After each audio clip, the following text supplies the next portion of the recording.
حدیث نمبر 2510۔ ایک اور سند سے بھی یہ حدیث مروی ہے، اس میں یہ ہے کہ اللہ تعالیٰ نے تمہیں رخصت دی، اس کو اختیار کرنا تم پر لازم ہے۔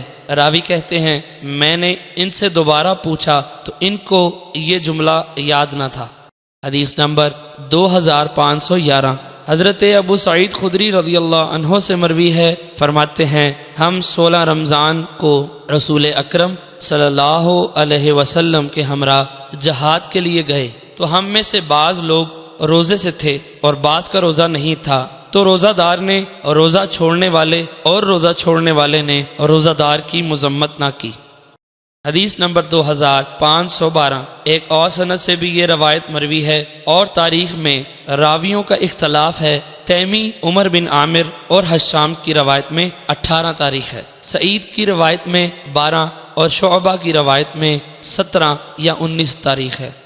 حدیث نمبر 2513۔ حضرت ابو سعید رضی اللہ عنہ سے مروی ہے، فرماتے ہیں ہم رمضان المبارک میں رسول اکرم صلی اللہ علیہ وسلم کے ہمراہ سفر میں تھے تو کسی روزہ دار کو روزہ رکھنے اور چھوڑنے والے کی چھوڑے پر مذمت نہ کی جاتی۔